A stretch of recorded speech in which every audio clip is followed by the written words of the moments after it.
Good morning. It's the day after May's MPC meeting, and so it's something different from the norm. That's right. After about 2.5 years, the Monetary Policy Committee of the Central Bank of Nigeria raised the monetary policy rate by 150 basis points. That means that Nigeria's MPR, that's the monetary policy rate, has gone from 11.5% to 13%.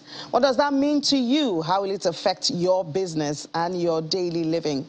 Well, you're welcome to Business Morning. This is where you will find out, and we'll start that by having a conversation with the Chief Executive Officer of Center for Promotion of Private Enterprises, Dr. Muda Yusuf.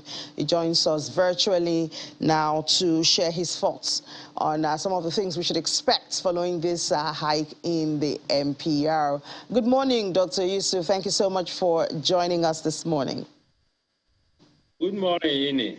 My pleasure. Great. So this did not come as a surprise for people like you. We've had this conversation over and over, and it's expected that the central bank should do something. So now that we have this rate hike, some people say it's more aggressive than economists thought. But what should we expect? Do we expect this to automatically deal with the issue of inflation? Certainly not. The issues impacting on inflation are much more fundamental than issues of monetary policy or MPR.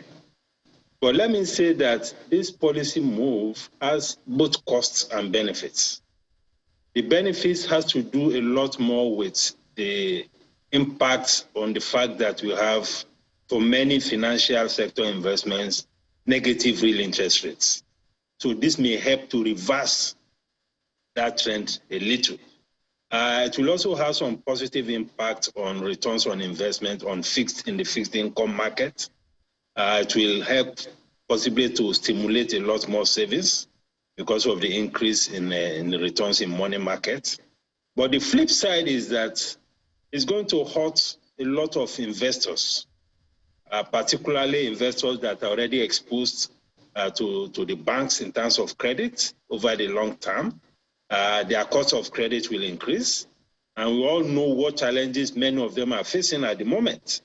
Challenges around FX scarcity, FX depreciation, challenges around the high energy costs, challenges around the high cost of logistics.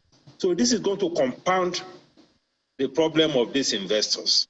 Of course, I take the point that the CBN has talked about being more aggressive in the area of development finance. But how many investors have access to the development finance window? So it's going to hurt quite a lot of investors. Let me say that because of the nature of this economy, I would say that even the financial system is already very tight. Because CRR of 27.5% already is a very tight monetary regime. In many other jurisdictions, the maximum you have of CRR is about 10%. And I also see a kind of bandwagon effect in this move. Of course, the Bank of England, the Federal Reserve Bank, the European Bank, South Africa, all of them are moving interest rates. So we need to relate to our own peculiarities. Yeah, but Dr. Yusuf, I mean, even the central bank governor said it yesterday that, so it doesn't look like the central bank is not carrying out its core responsibility, which is to deal with inflation. And now they've moved the rates, and people are still saying that it's a bandwagon decision. No, of course. We have to look at the peculiarities of our environment. If you talk to operators in the banking system, some of them have CRR that is up to 50% already. Some of them even more than that, effective CRR. And of course, when you look at our situation, the inflation we are dealing with are essentially driven by the supply side factors. Factors around currency depreciation and impact on costs, factors around scarcity of foreign exchange, around insecurity, around cost of energy, around the cost of transportation. And on top of that, the CBN financing of fiscal deficit is also a major factor. These are much more fundamental factors. And I can tell you, this movement of MPR is not likely to have any significant effect on inflation. You can take note of that. It's not likely to have any significant effect Okay, We need to deal a lot with the fundamentals. What about growth? Because some economists and analysts have expressed fear that it will stunt growth and it will also have negative impacts on employment. It will affect investments, definitely, because if you're an investor and you have to borrow at a much higher cost, in addition to all the other variables that you are dealing with in the environment, it will affect investment. It will affect even the stock market, because the stock market essentially drives investment and growth. But this is now going to have a negative effect on the stock market. We are beginning to see that already. A lot of funds will now begin to move from the stock market into the money market. So there are pros and cons, yesterday, Dr. Yusuf, equities market was down almost 2%. Although we have not connected it, but I mean... No, that is just the beginning. It will have that because the 150 basis points is quite significant, and it's going to affect our performance in the stock market. What we saw yesterday was just the beginning. That is the trend that we'll see for some time to come. So, what is the nature of monetary economic policies? There are costs and there are benefits. But in this instance, I think the cost will be much more than the benefits. All right, Dr. Yusuf, just before we let you go, another thing that came out from that meeting was the CBN is going to hold lending rates at 5% till March 2023. What's the implication of that? Well, the 5% is for those who are in the development finance window. That is the CBN intervention funds. That, for me, I think is a very good thing. At least those segments of borrowers will not be exposed or will not be impacted by this movement in the MPR. So for that, I think it is good for those who are beneficiaries of that window. But what proportion of the private sector are in that window? That is the issue. So the larger components of the private sector are going to take a big hit. And I can tell you from today, many of the banks will be writing to their customers that are indebted to them to review their interest rates. Wow. So that is an added burden to whatever businesses are already facing. And the times are really hard. So that is the worry that I have. And this economy is not a credit-driven economy.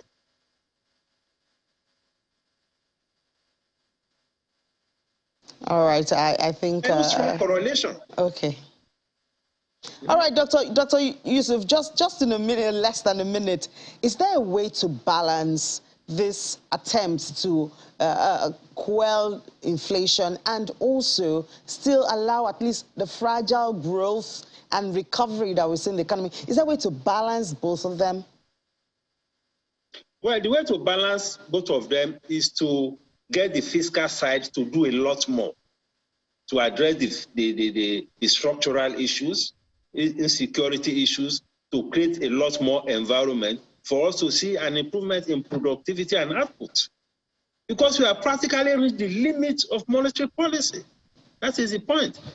So if you have a lot more action on the fiscal side, dealing with issues of the investment environment to increase output and increase productivity, I think that will bring some balance to the situation.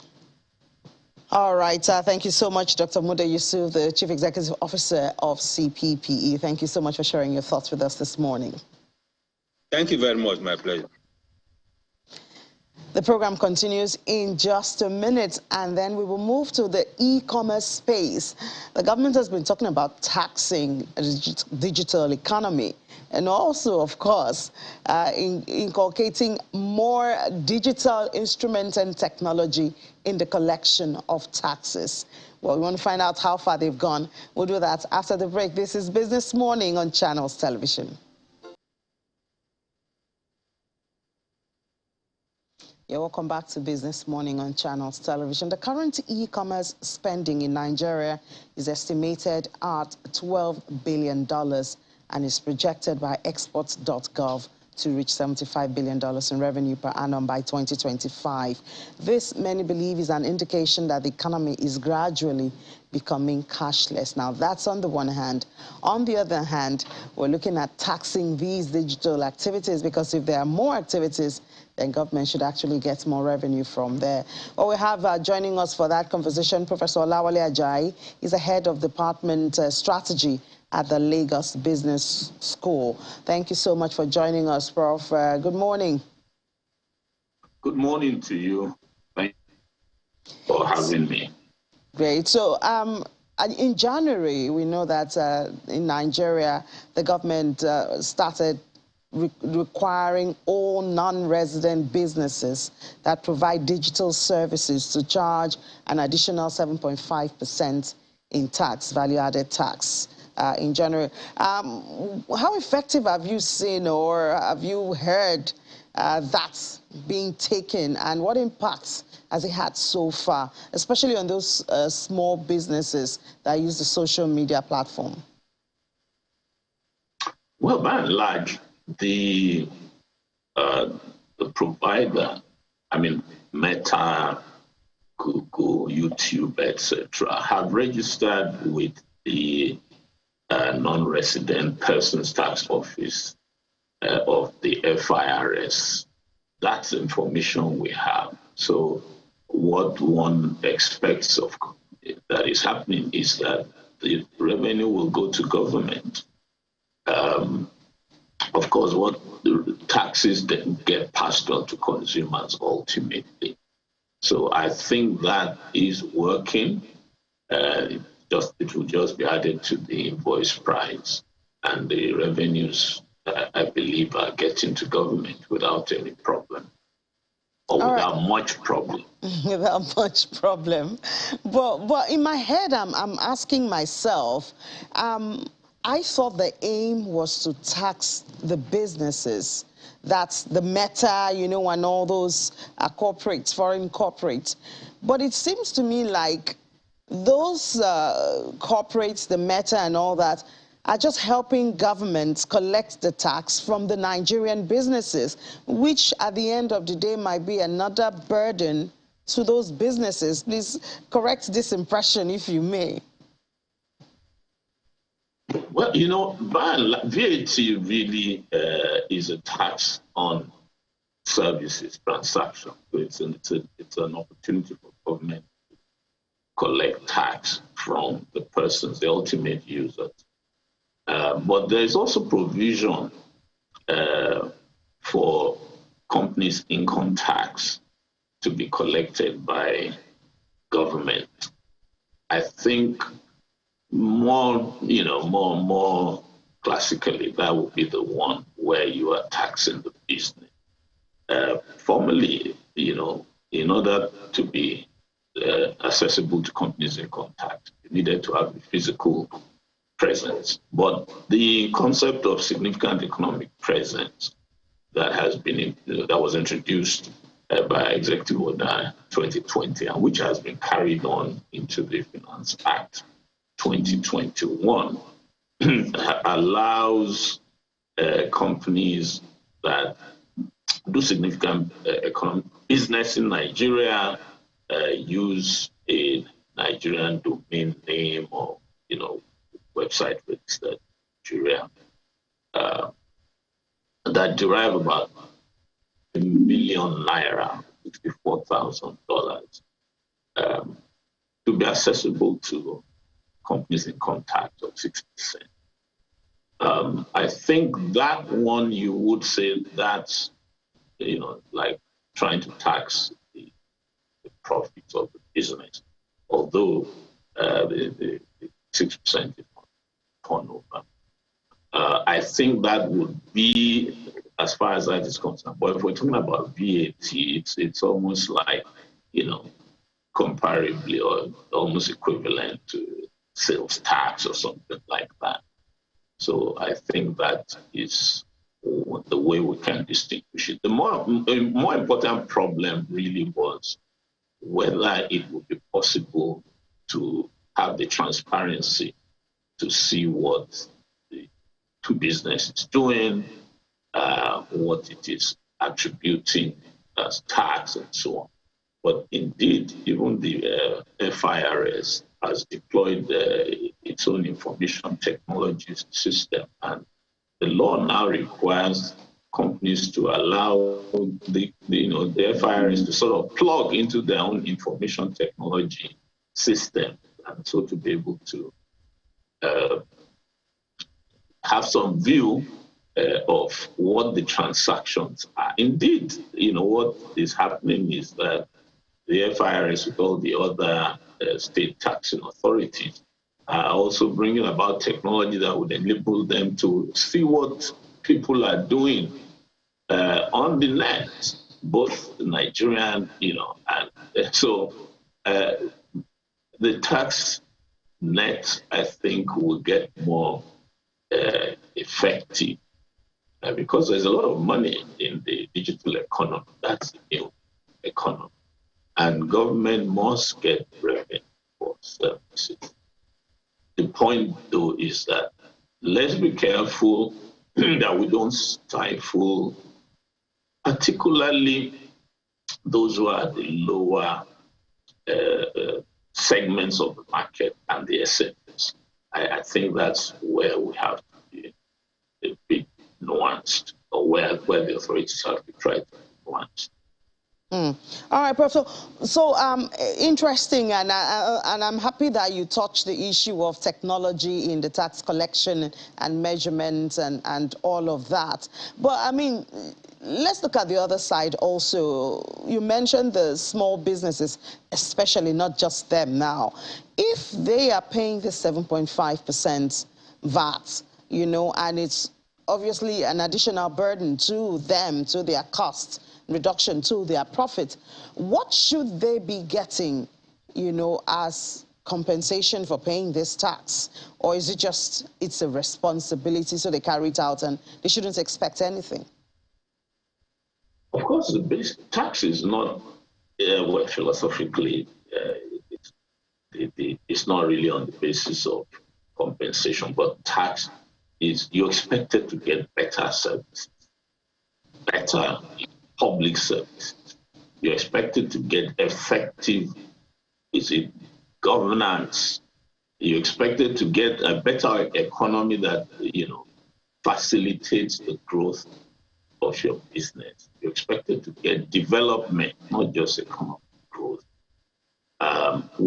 Also you're expected to get some redistribution of income depending on the economic philosophy and policy of government. I do know that, the Finance Act has sort of tried to give tax breaks to SMEs, particularly those who do not have, turnover of 25 million. In other words, below 25 million. There is some tax break, so to say, that the Finance Act has projected. You probably would say that is a recognition of the need, to ensure that the burdens do not kill off or alter those businesses. So I guess government will say we've tried in that regard, but of course we need to have better governance, better services, better bang for the naira that we pay. It must also be said that many SMEs are not taxed. So that is something that also needs to be worked on. Look at Lagos State, for example.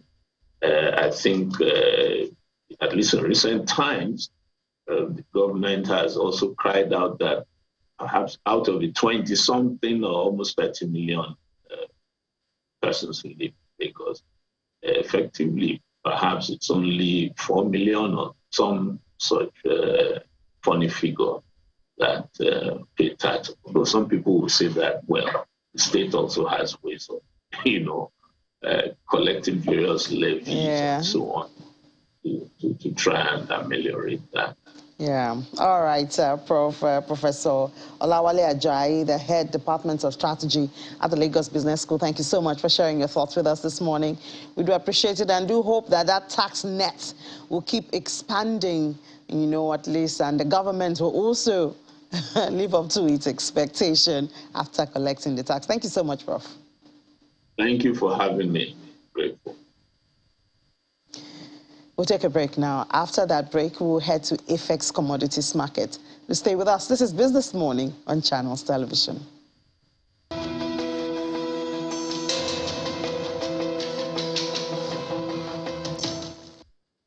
And it's AFEX time on Business Morning. Total turnover, number of trades, and number of deals were all in the green in the week ended May 23rd. Was it really a green week? At the AFEX Commodity Exchange, we have Suleiman joining us virtually from Ikoyi. He is a financial market analyst with AFEX. Hi, Suleiman. Good morning. Hi, good morning. Great. Good to have you on the show. So give us a summary of happenings on the exchange for the week ended. Okay. For the week under review from May 17 to May 23, so there was a significant uptick on the activities on the exchange, with the total turnover trending up massively at about 12.53 times over the week, from 1.59 billion naira in the previous week to 19.92 billion naira for the week under review. Total volume traded on the exchange also took the same path, increasing 13.79 times from 5.5 million contract traded in the previous week to a massive 75.8 million contract traded in the week under review. The number of deals traded on the exchange went up slightly from 292 deals to 302 deals in the week under review, representing a 3.42% upturn. The AFEX Commodity Index, ACL, however, bucked the positive trend as it closed the week in the red by 3.27%, going from 470.35 points to 454.99 points in the week under review. The AFEX Export Index, the AEI, also declined by 2.63%, moving from 204.07 points to 198.70 points in the just concluded week. So breaking down the volume of contract traded on the exchange, Maize witnessed a massive surge in the volume traded from 3.69 million contract in the previous week to a mammoth 72.96 million contract in the week under review. Soybean, sorghum, and paddy rice also witnessed slight increases in the volume traded on the exchange. Ginger and sesame closed the week flat, with cashew witnessing a slight decline in number of volume traded. So in terms of price performance of individual commodities on the exchange, maize, the commodity with the highest activity on the exchange, returned a 4.11% week-on-week return, representing a 9.59 naira increase to close the week at 243.11 naira. Soybean returned 0.39% during the week, representing a 1.67 naira increase to close the week at 427 naira. Sorghum returned a 0.19% price increase to close the week at 250.47 naira. Paddy rice was the biggest gainer on the exchange with a week-on-week return of 5.91%, which represented a 13.46 naira return to close the week at 241.46 naira. Cocoa, however, declined by 2.55% to close the week at 1,190.22 naira. The price of cashew on the exchange also declined by 5.94% to close the week under review at 625.17 naira. Ginger and sesame closed the week flat on the exchange, maintaining the same price levels from the previous week. So to get more updates on the exchange, you can follow all our social media handles at afexnigerian.com to get more price updates and all the happenings on the exchange. Thank you very much. Thank you so much, Suleiman. Thank you for that analysis on the happenings on the markets, and do enjoy your day. Let's switch over to our Abuja studio now, where we have Yusuf Ogumbi, the head structuring and origination AFEX, joining us now. Good morning, Yusuf. Good morning. Nice to be here again. Good to have you again. Well, it's no doubt that an invasion that has brought about a war, the pandemic, financial crisis, all of them have conspired to put unprecedented stress on global food system supplies.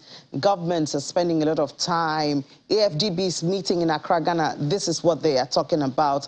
Well, all these wars have sown the seeds of an even bigger crisis that's not getting nearly the same amount of attention. There's less consensus on what needs to be done in the medium to long term to increase this. So you see, one school of thought actually argues that to use every policy lever to reduce food import dependency, even if it's harmful to the environment. Another school of thought thinks that the crisis might speed up environmental progress by reducing intensive agriculture, which accounts for 30% of global greenhouse gas emissions. Which of these do you think apply to Nigeria, especially from the point of view of AFEX? Thank you very much. And I think it's very obvious now what we are faced with. First of all, the pandemic struck, and then we saw the very low resilience we have in the global food systems, not just Nigeria. And then we are faced with a protracted war, something that Russia probably expected to be done with in probably 2 months. Now we are facing a very protracted situation, and then that's having some ripple effects on the global economy as well, and the global food supply. But going back to your question and the two school of thoughts, I think neither of them is absolutely correct. So as it stands now, we can't take any extreme measure. What we can do is to chart out a short, medium, and long-term plans to see how we would address this. In the short term, there might be some policies surrounding ramping up production aggressively as much as you can, so that you avert the impending food crisis. That's more like a risk to the African continent, to Nigeria, to Africa and the world at large than some other challenges you might be looking at. But then if you look at it more closely, you see that Nigeria, in terms of emissions globally, is still very far behind. Our total emissions is not sizable when it's compared to the very top global emitter of carbon gases, right? So if you look at it, it then tells us that Nigeria probably has the opportunity to ramp up its production over the short to medium and long-term horizons. And in addition to that, we have a lot of arable land that's still not optimized. So that means that we can deploy not just, we can utilize our lands, not just looking at it from the environmental perspective, but also looking at it from a resource perspective, where we have a number of a sizable amount of land to cultivate. So I would say neither extreme is good, but then we should actually choose the pathway we choose, we implement based on our short, medium, and long-term plans. Yeah, and so while we are still talking about this issue of a challenge to the food system globally, we notice that a third of all food produced globally never reaches the plate, is lost in the production chain or is wasted, you know. How can producers and consumers be made to, you know, be more conscious of this and more responsible in their choices? That's an interesting question, honestly. If you look at post-harvest losses, estimates show that post-harvest losses is actually highest at the consumer side. So when the remnants people leave on their tables, the leftovers, the waste that we have in restaurants across the world, and households actually across the world, you'd see that there are two ways to tackle this. There's the consumer behavior that needs to be fixed in terms of how we eat, what we consume, and the portions, how we size our portions, our plates we consume on a daily basis. But then there's the more easier one, which is what applies to the farmers, where production is actually done.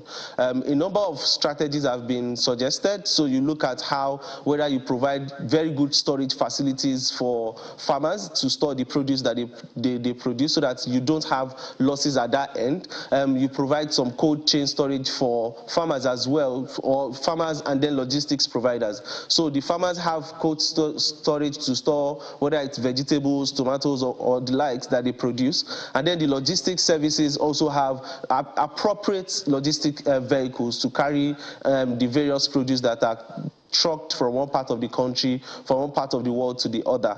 So there's on the one hand, the part of the farmer, the producer, where you can implement strategies such as improved storage services, better optimized logistics distribution systems. And then there is the part of the consumers where you also have consumer education, awareness coming into play so that people are aware of how much waste we actually accrue on a day-to-day basis by leaving remnants, leftovers, and just wasting food in their households. This account, and if you look at it on the other side as well, where you have on the one hand some people wasting food, and on the other hand some people going to bed hungry, you then begin to feel a little bit uncomfortable, if not very uncomfortable, with what we see in that instance. So just to answer your question, straightforward, there are strategies, storage and better logistics service, appropriate logistics vehicles, and then you also have on the consumer side very aggressive awareness and education so that we behave in a better manner. Yeah, it would be interesting, Yusuf, to find out how we can fill in that knowledge gap from the consumer to the household to the farmers, how we can fill in the gap and interconnections between the food system. Yeah, to a large extent, this kind of void, aggressive campaigns by these kind of agencies would help to make people aware. If you look at how several forms of nutritional campaigns have been implemented over the past 2 decades, if not more, you would see that there's been very targeted, very aggressive campaigns around certain things. So take, for instance, look at when there were campaigns around 1 egg per day. Look at the amount of aggressive campaigns that went into that activity. The same can also be implemented here. So you have the National Orientation Agency that can help in providing this amount of information, but then it's not limited to Nigeria. It's a global phenomenon. So you look at it from a global perspective as well. The United Nations, through the World Food Programme, FAO, has always raise these kind of issues, right? So we need more and more of these campaigns from the government, from private stakeholders like ourselves, who continue to inform the public about the harm, about the benefits and risks that are imminent.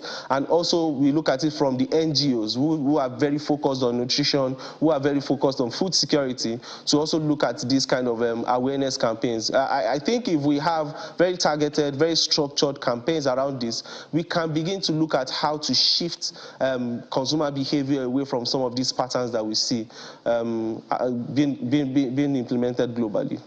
All right, Yusuf Ogumbi, Head Structuring and Origination at AFEX. Thank you so much for sharing those thoughts with us. We do hope to go beyond the thoughts and be activated. Thanks a lot. Enjoy the rest of your day. Thank you. We'll take a moment, then we'll come back for the markets.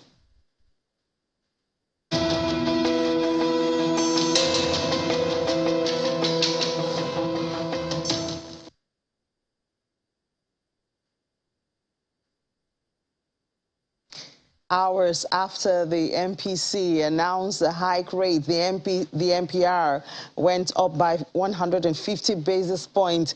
The market closed, the equities market closed and shed almost 2%. Now, is there a connection there? I think Anete and his guest will be in a better position to answer that. Hi, Anete. Good morning. Yes, good morning, Ini. Well, for the 6th consecutive session of negative run at the stock market, it pulled the market. The market's benchmark index has fallen off from the 52,000 level and back into the 51,000 level. No thanks to, well, I don't know if it's coincidental or accidental, but the MPR, the MPC meeting of Tuesday, I would say, also had effect on the market. Can you believe it? More than 500 billion is lost at the close of That's a lot of money, Anete. How much of that affected your purse? That's half a How trillion. much affected your account? Well, for now, I think I'll keep that just closer to my chest. But let's run down on how the market closed on Tuesday. 1.82%. That's the amount the index shed at the close of Tuesday's trading session. And there you see there, 51,949.64 is what the all-share index level is.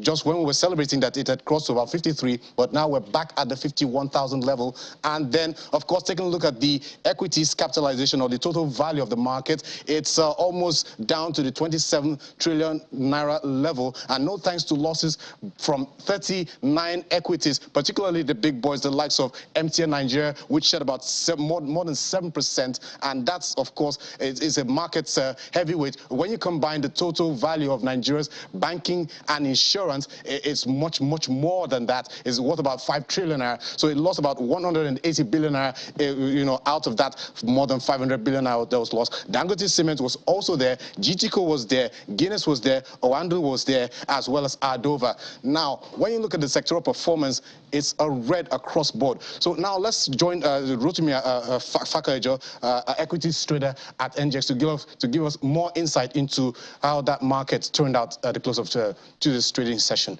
Thank you for joining us, Rotimi. Good morning. Now, I don't know if you call it a knee-jerk reaction, or did the market have a way of responding to the 13% higher level of monetary policy rate? That's the first time since 2016 where it was increased to 12.5% and then lowered to 11.5%, but now we're back at a higher rate. So did it have any impact on the markets? Well, at every point in time, we know that when anything that affects the money market will also affect the equity market. So if it is a plus for the money market, to be a negative for the equity market, and vice versa. But what we saw yesterday is quite a different ballgame, because the outcome of the MPC meeting does not come until close to the end of trading session. And we've seen the lull in the market right from the onset when the market took off. And looking at how much the market lost yesterday, we're looking at a loss of about 500 billion. That is half a trillion. But basically, did it cut across board? Across board? Is it something that needs to raise panic?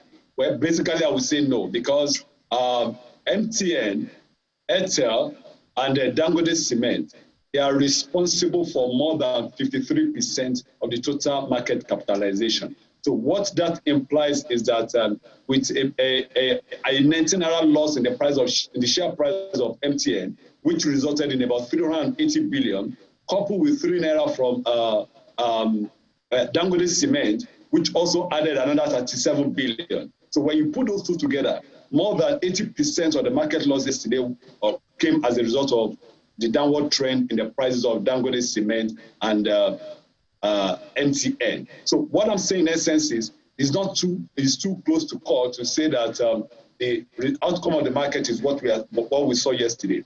We're going to see how the trading trends today, then also trends tomorrow. Then we can actually be able to equate the impact of the MPC meeting on the Nigerian equity market. But all in all, whatever the gain that we are seeing in the money market right now is actually not equitable to what we gain that is accruable in the equity market. So I believe strongly that let's watch how it is, and the trend will definitely tell us how it goes. Okay, so Rotimi, I think I'll have to let you go. So we have just about 4 trading days remaining for the month of May, but we'll keep our eyes out on how the market turns out for the remaining days of the month. So that was Rotimi Fakaejo, equities trader at the Nigerian Exchange Limited. So that's for the market, and this is how the activity chart turned out. It was all green. The value was up by 149.79%. Volume was up by 173.48%, while the deals, you see there, was up by 25.54% in contrast to what we had on Monday. Now, flipping over to the fixed income market, well, the fixed income market had a kind of a positive response to it, but at the same time, we also had some sell-off by investors trying to catch some profit on the higher yields there. So, Ini, that's it for the market. Yeah, time is not your friend. I would have given you more. Yeah, I know. Don't worry. You do it tomorrow, especially to see how the fixed income market is reacting to that MPR hike by the MPC. I'm sure we'll do that tomorrow. Thank you so much, Aditi. We'll take a break now. When we come back, we'll head to London. We have more conversations for you here on Business Morning, here on Channels Television.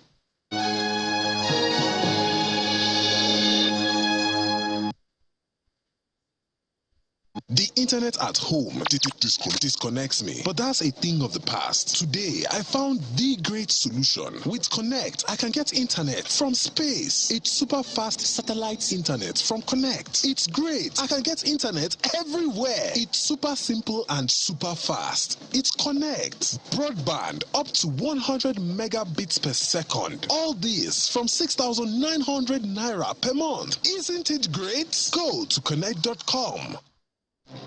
From the north to the south, east and west, Network Africa brings you news stories from all around the continent.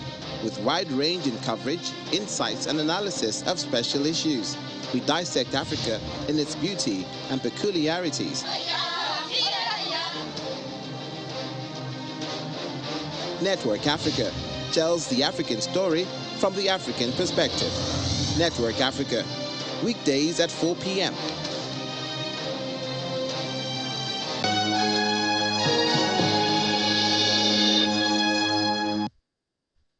Welcome back. Let's head to London now. In the UK, railway workers have voted to go on national strike. Wow. We talk a lot about strike here in Nigeria. Good morning, Juliana. What's going on at the railway? Good morning, Innie. Goodness, it's really difficult to try and decipher what exactly is the issue between the RMT union and the Transport Ministry in the UK, because they have had a really fractured relationship over the past few years. It was just a couple of months ago in March. Anybody who's watching this show in the UK will remember that there were 2 strikes in a week on London Underground, and it really did put the City of London in a standstill. And now we're expecting even more network hell, as they're describing it, because civil servant workers yesterday, 40,000 of them, voted overwhelmingly to conduct a series of strikes, which has been described as the most serious strikes that the transport system has had since the privatisation of the railway a few decades ago. If you speak to bosses at the unions, they say they're striking over pay, conditions, and a number of issues that they see are a problem. I believe they're quoting that over the next few years there could be thousands of job cuts as trains become driverless. They're also not happy with the fact that maintenance is not being kept as it should be. So a lot of people are working in conditions that they deem to be dangerous. But it really is embarrassing, especially because on Monday the Transport Secretary Grant Shapps was just celebrating the opening of the Elizabeth line, or what's called Crossrail, and we are going to be expecting millions of people to flock into London for the Queen's Platinum Jubilee next week. That is going to be taking place over a series of days, and then on the Monday, the 6th, when people are coming back to work, there is going to be a strike on the London Underground. So it's really difficult to try and decipher where the public stand, because of course people don't like it when, you know, you're not being paid enough and you're being overlooked at work. But on the other hand, you know, the railway network is the heart of the British economy, and once that shuts down, it is really, really difficult for people to do things. So this is a huge story in the UK. We are going to expect the Prime Minister to address it when he's at the dispatch box during PMQs at lunchtime, but it does appear as if it's going ahead, and the fact that 40,000 staff said that they do want this strike to go ahead does mean that there's certainly some will on behalf of the train drivers and train workers. Well, we do hope that they can actually have a compromise and call off the strike, because it will have a very large spread effect. But tomorrow, I think we're expecting a government plan to help support people when it comes to the cost of living. Yes, very, very interesting. Just as Prime Minister Boris Johnson is about to address MPs because of the release of the heavily awaited Sue Gray report, it appears as if they want to change the agenda.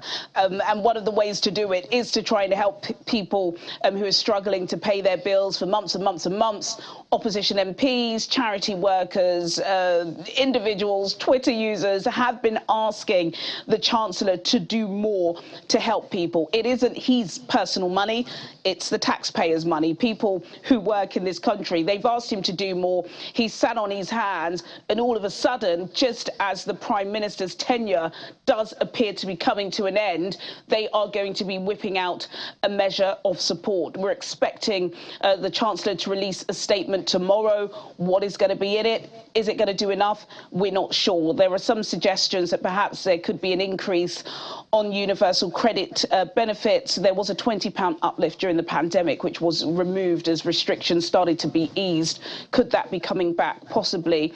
Also some suggestions that there could be a one-off lump sum payment of about £250 to those in this country who are struggling the most. We're just not sure. It's not too little too late because people are in desperate need of help, but the timing is completely off.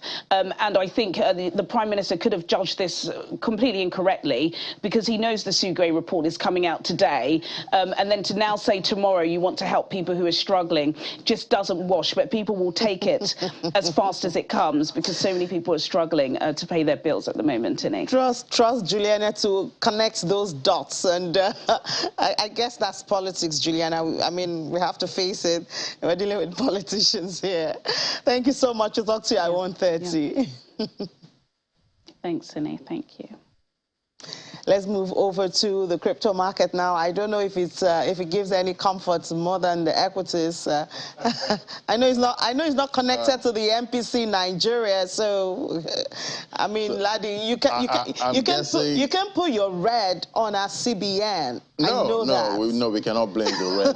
Yeah, but it's more of what's going on globally. We know how this market is correlated with the Nasdaq, and we've seen how much sell-offs we've seen in that market. And it's also impacting this crypto market, and we see we're still in extreme fear.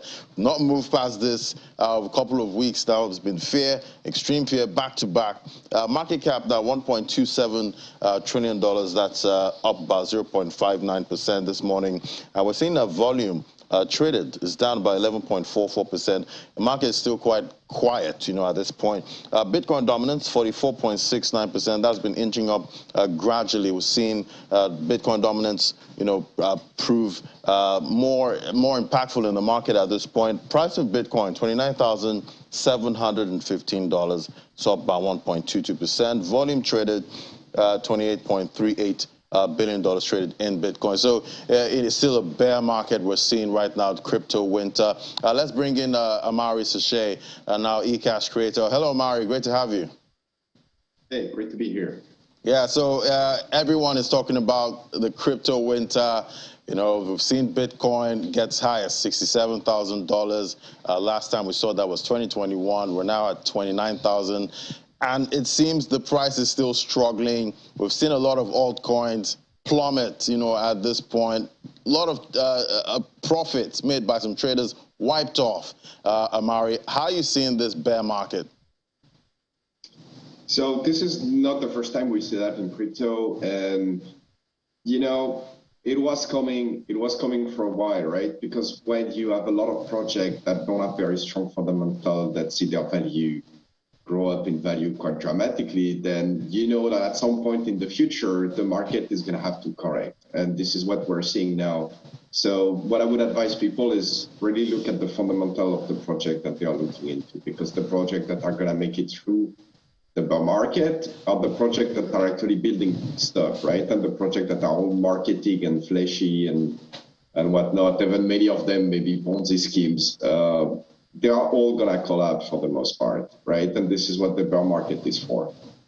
Right. So I guess that's why we saw what happened with the stable coin there, UST. That one stable coin moving from $1 to less than 10 cents. Quite incredible times in this market. But Amari, what do you think developers, should be doing, with this bear market? For developer, actually, the bear market is a great time to build. Prepare the next generation of technology that are going to deploy. It's a calmer time, right? During the bull market, it's all about marketing and getting visibility, because people don't really care about the project, really what the project is doing. They just want to get into the next fashionable coin and make, crazy gains or whatever. But during the bear market, you really want to build the next generation of technology, and so that you can make out, in a good spot when the bull market returns. I guess time to see those who are in it for the tech or for the cash. But, there's been a lot of chatter about, burning e-cash. I saw a lot of chatter about that on Twitter. What's your take on burning tokens? So, we were talking about project focusing too much on marketing and not enough on fundamentals. And burning coins is one of those things, right? Because think about it, when people burn their own token, what they are telling you is that they don't think it's very valuable, is it, right? Or they wouldn't be burning it. So if the creator of the token don't think the token is very valuable, it's just a matter of time before the market, actually realize that and materialize it in the price. So it's really not a good sign, even though in the short term it can create a supply shock. So in the short term, the price can go up. This also tells you that in the mid to long term, you should not expect too much from that project because the creator, they don't believe in it. Quite interesting perspective there from Maurice Ashe, eCash creator. Always great to have you on the program. Thank you so much. Great to be here. Thanks.